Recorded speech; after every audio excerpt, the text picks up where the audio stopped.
Bom dia, sétimo ano, tudo bem com vocês? Vamos para a nossa aula de matemática de hoje? Então eu peço que vocês acompanhem nesse primeiro momento da nossa aula a correção dos exercícios que ficaram para vocês como tarefa, né? É na nossa apostila de matemática, na página de número 43, os exercícios da hora de estudo. Então, os exercícios anteriores eu fiz com vocês na nossa última aula. E ficou para vocês como tarefa os exercícios 12, 13, 14 e 15. Então, no exercício número 12, nós temos aqui divisões, né? Então, nós temos divisões de fração. Então, eu repito a primeira fração e eu multiplico pelo inverso da segunda, né? Aqui na questão A. Então, aqui, observando esse numerador e denominador, eu vejo que eu posso simplificar esses dois números dividindo por 4. Então, 4 divididos por 4, 1. 20 divididos por 4, 5. E agora aplico a multiplicação. 1 vezes 9, 9. 7 vezes 5, 35. Aqui na questão B. Então, aqui, mesmo procedimento. Repito a primeira fração, multiplico pelo inverso da segunda. Então, o 30 era o numerador, virou denominador. O 45 era denominador, virou meu numerador. Observando essas duas frações, eu vejo que eu posso simplificar o número 5 e o número 45, dividindo esses dois números por 5. E também o número 8 e também o número 30, eu também posso simplificar, dividindo os dois por 2.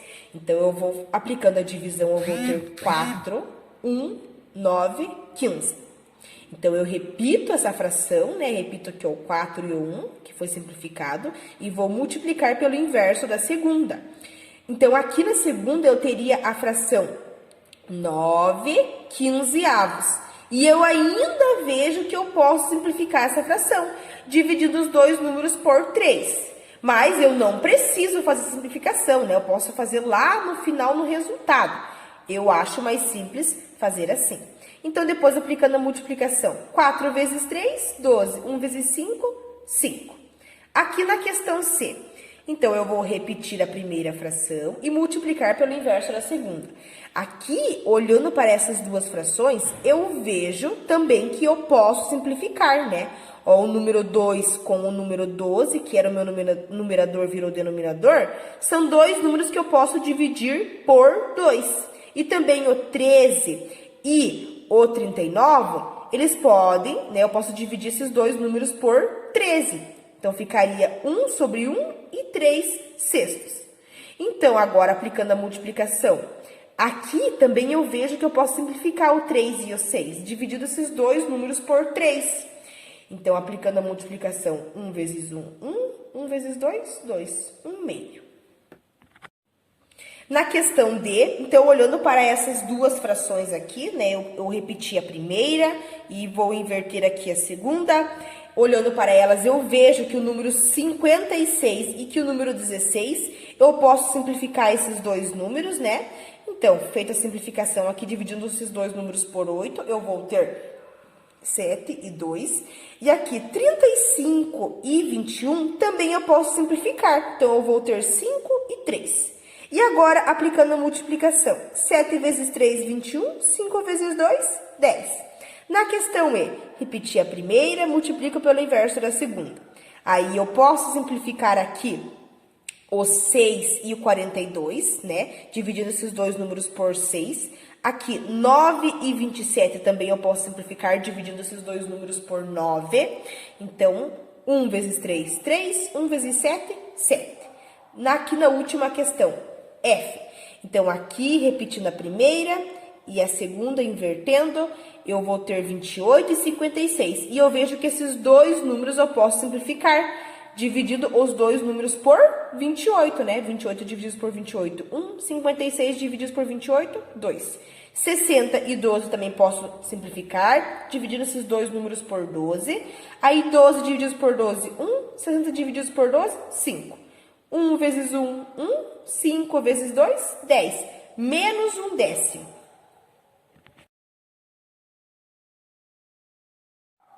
C.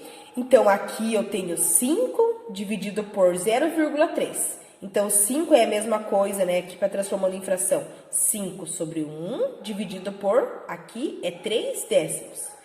E agora, eu posso, né, repetir a primeira e multiplicar pelo inverso da segunda.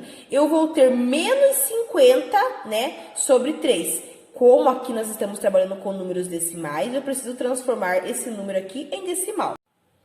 Aqui na divisão, então, eu não vou pegar os 50, eu vou pegar os 5. Aí, 5 divididos por 3 é igual a 1, porque 1 vezes 3 é 3. Então, aqui, 3 até chegar no 5 é 3. 4, 5, 2. Aí, baixei o 0. 20 divididos por 3 é igual a 6, porque 6 vezes 3 é 18. E aí, 18 até chegar no 20, né? Vai me sobrar 2. Então, aqui, como eu não tenho mais nada de número para baixar, eu acrescento o número 0. E quando eu coloco esse número 0, eu coloco uma vírgula aqui também. E se eu continuar fazendo essa conta de divisão, eu vou notar que ela é infinita, ou seja, uma dízima periódica. Então, resultado, menos 16,66 e reticências. Na questão D, eu tenho um caso bem parecido. Então, transformando aqui esses dois números decimais em fração. Aí, eu repito a primeira, multiplico pelo inverso da segunda e eu vou ter esse resultado. Fazendo aqui a divisão, no mesmo procedimento aqui de cima, só que aqui eu não vou ter uma dízima periódica, né? Porque ele termina aqui, ó. Então, aqui eu vou ter o resultado 4,32. Como aqui é um número negativo, continua sendo negativo. Aqui na questão E, então, transformando esses dois números aqui, né, em fração, aí eu repito a primeira, multiplico pelo inverso da segunda, aplicando a multiplicação aqui, eu vou ter menos 129 sobre 100, então, eu vou dividir e eu vou ter menos 1,29. Aí, na questão F, aqui eu vejo que eu tenho dois números, olha, menos 10 e 9. Eles não são números decimais, então eu não preciso transformar em fração. Eu apenas aplico aqui a divisão. Então, 10 divididos por 9. Na tabuada do 9, qual que é o número que eu tenho que chega mais próximo de 10 como resultado? É o 9, né? 9 vezes 1, 9. Então, eu vou usar aqui o número 1. 1 vezes 9 é 9. 9 até chegar no 10, 1. Como eu não tenho mais nada de número para baixar, eu baixo o número 0 e por isso eu acrescento uma vírgula aqui desse lado. E aí eu vou continuar fazendo essa conta, né? Da mesma forma. E eu vou notar que eu não vou conseguir terminar, né? Porque ela é uma dízima periódica, né? Ela é infinita, ela não vai acabar. Então, por isso o resultado aqui, menos 1,11 e reticências. Seguindo para o exercício 14, aqui nós temos expressões. Então, vamos resolver as expressões numéricas. Então, aqui eu preciso lembrar, né, das propriedades, onde eu não posso, né, passar por cima delas, sempre preciso seguir os passos. Então, aqui eu tenho uma multiplicação e uma soma. O que eu resolvo primeiro? Primeiro, a multiplicação. Então, aqui aplicando a multiplicação, 1 vezes 14 e 7 vezes 4, como eu simplifico ela, eu vou ter mais um meio. Aí, aqui eu tenho um número misto, né? Então, ó, eu vou repetir o denominador e agora eu vou fazer 1 vezes 5, 5, 5 mais 1, 6. Aqui, mais com menos é menos, então eu tenho aqui agora uma subtração de fração com denominadores diferentes. Eu preciso aplicar o mínimo múltiplo comum para encontrar qual que é esse denominador. Então, ele é o 10. E aí, 10 divididos por 2 vezes 1, 5. 10 divididos por 5 vezes 6, 12. E agora os denominadores são iguais, então eu repito. E agora eu aplico aqui a subtração. Menos 12 mais 5, menos 7. Agora aqui fazendo a divisão, 7 divididos por 10, 0,7. Na questão B, então aqui eu tenho primeiro uma multiplicação, daí depois eu tenho uma adição e uma divisão. Então, o que eu resolvo primeiro quando eu tenho uma multiplicação e uma divisão numa mesma expressão? Eu vou resolver o que aparece primeiro, né? Então, aqui aparece primeiro a multiplicação. Então, aqui simplificando essas frações e aplicando a multiplicação, eu vou ter aqui esse resultado. Mais, né, aqui, porque eu tenho o jogo de sinal, então, por isso ficou menos. Aqui, mesma coisa, ó, aplicando, né, aqui. Repetindo a primeira, daí multiplicando pelo inverso da segunda, simplificando tudo, eu vou ter o resultado 1. E agora, aqui, como eu não tenho nenhum denominador, eu vou acrescentar o número 1. E aí, o mínimo entre 10 e 1 é 10. Aí, 10 divididos por 10 vezes 1 é 1. 10 divididos por 1 é 10 vezes 1 é 10. E agora, repito o denominador porque é igual. Menos 10 mais 1, 9. Fazendo a divisão, menos 0,9. Aqui na questão C, então, o que eu resolvo primeiro, né? Primeiro eu preciso resolver o que está aqui dentro. Então, eu repito essa primeira fração. E agora aqui, esse menos 5, eu só tiro ele de dentro do parênteses e aplico aqui a nossa regrinha dos sinais. Menos com mais é menos e repito menos 1/2.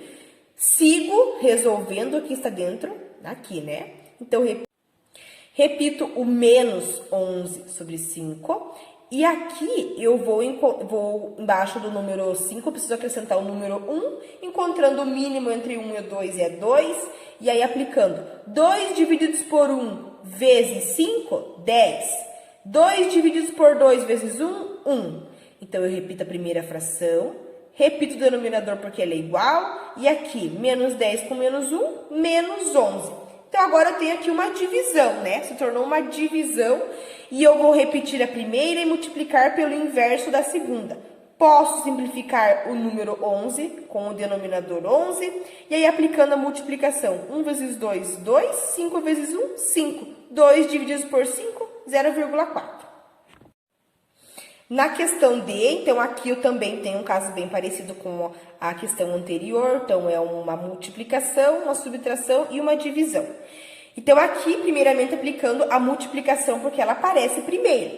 Então, eu posso simplificar o número 10 com o número 5, o 56 com o 8. E aplicando aqui a multiplicação, 2 vezes 1, 2, 7 vezes 1, 7. Agora, aqui, então, eu repeti o sinal de menos. E aqui eu repito a primeira fração, multiplico pelo inverso da segunda, porque é uma divisão. Posso simplificar o número 45 e o número 9, dividindo esses dois números por 9. E aí, aplicando a multiplicação, 1 vezes 1, 1, 5 vezes 1, 5. Aqui é menos, né? Porque menos com mais é menos. Então, agora eu tenho uma subtração de fração com denominadores diferentes. Então, eu preciso encontrar o mínimo entre esses dois números.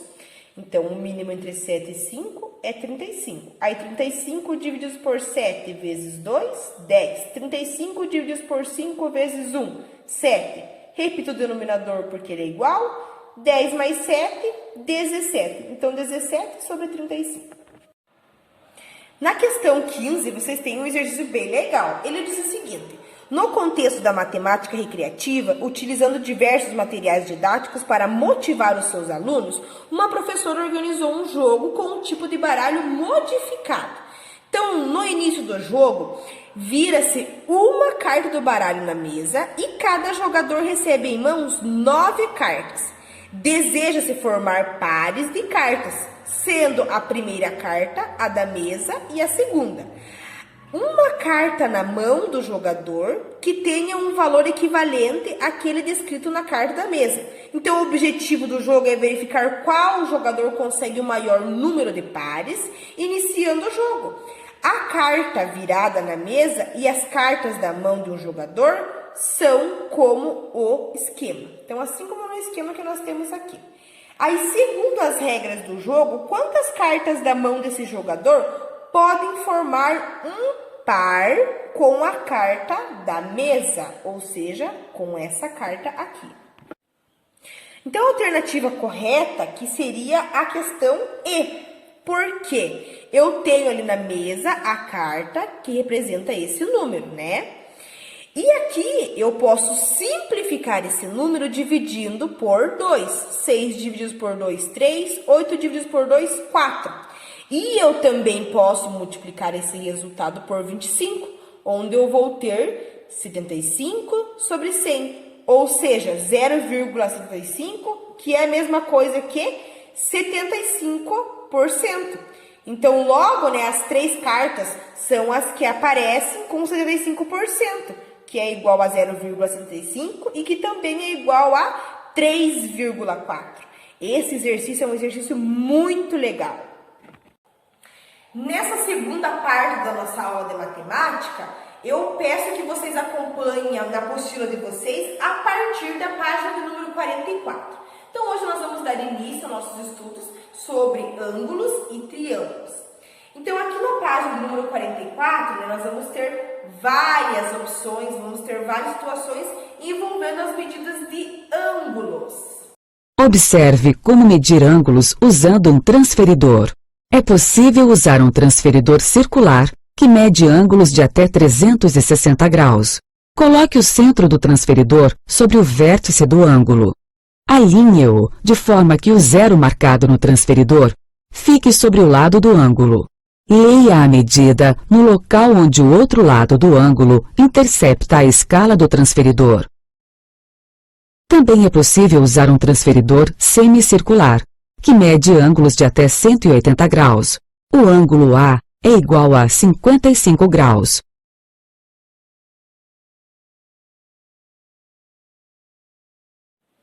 Então, sigam na apostila de vocês acompanhando. Então, as medidas dos ângulos. Então, os ângulos eles podem estar relacionados a vários movimentos que fazemos com o nosso próprio corpo.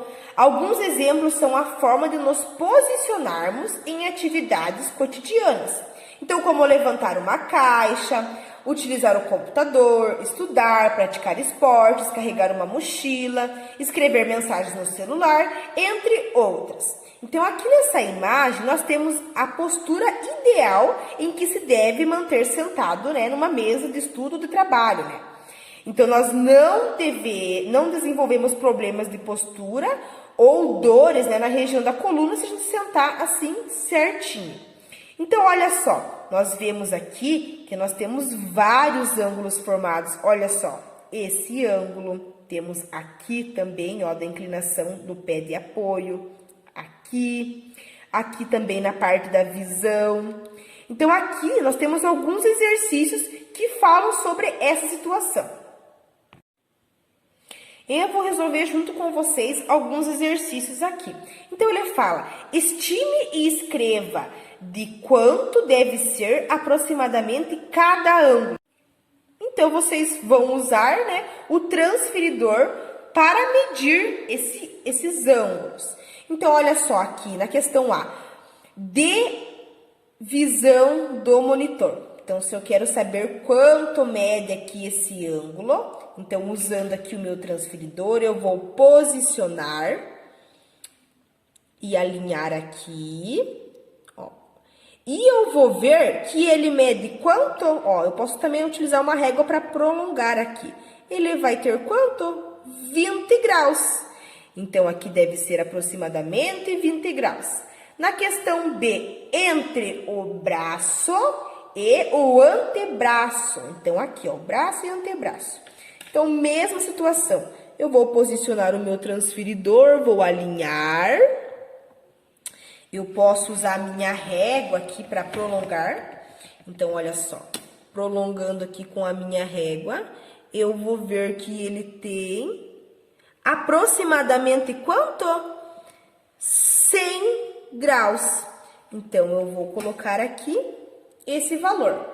Na questão C, de inclinação dos pés. Então, aqui, qual que é a inclinação do pé? Então, a mesma coisa, eu vou aqui posicionar o meu transferidor, vou alinhar. Eu posso utilizar também a régua, para prolongar aqui. Quanto que mede aqui? Olha só, 20 graus. E agora na questão D, entre a coluna e o quadril. Então, aqui, olhando para esse ângulo, eu consigo ver, que ele forma um ângulo reto e que é formado por 90 graus, Também posso usar aqui meu transferidor, alinhar e ver, 90 graus. Então, com essa situação, nós podemos notar que os ângulos da visão e da inclinação do pé, eles têm a mesma medida. Então, portanto, eles são ângulos congruentes, São iguais, têm a mesma medida. Aqui nós temos uma questão. Que instrumento normalmente utilizamos para medir O ângulo é o transferidor. E qual que é a unidade de medida do ângulo, né? É o grau, né? Então, eu estou aqui vendo, calculando o grau. Então, a unidade de medida é o grau.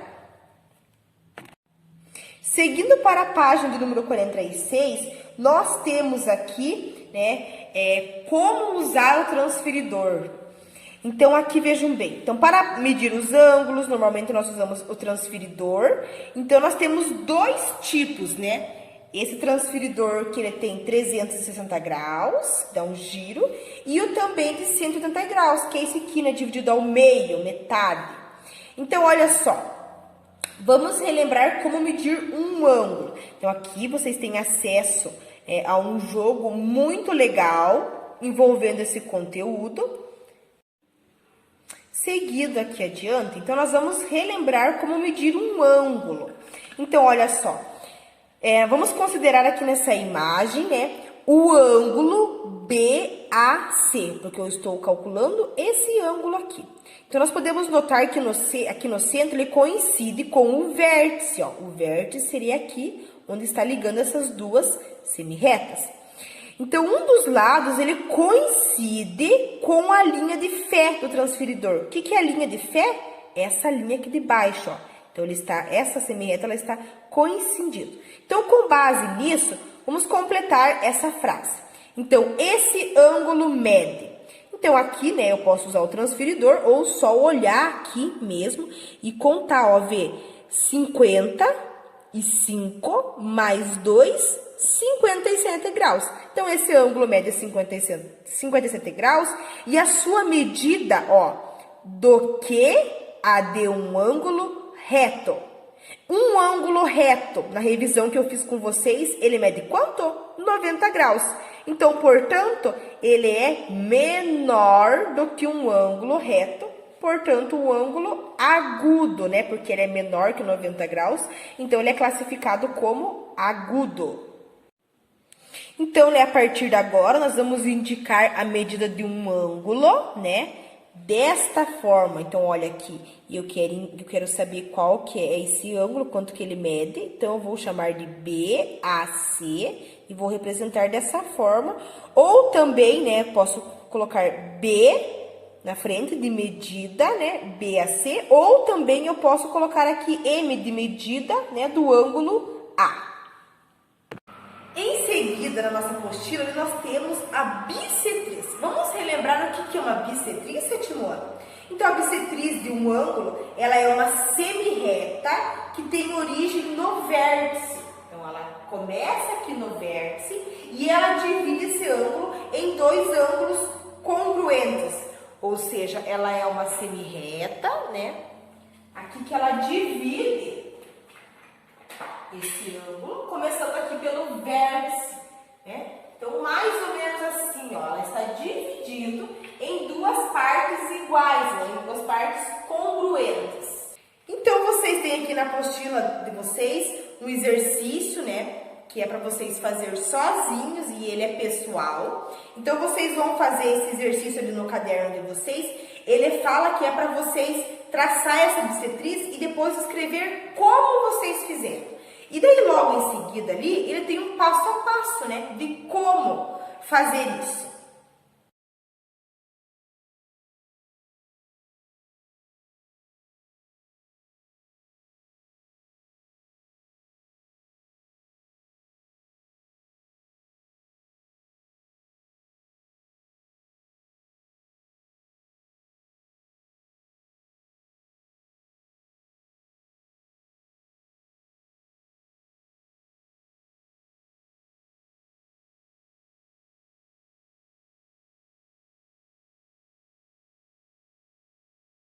Então, com base na explicação que vocês tiveram nessa aula, vocês vão fazer essas atividades aqui da nossa apostila de matemática na página de número 47 e também 48, né? Então, são exercícios bem parecidos com a explicação que vocês tiveram.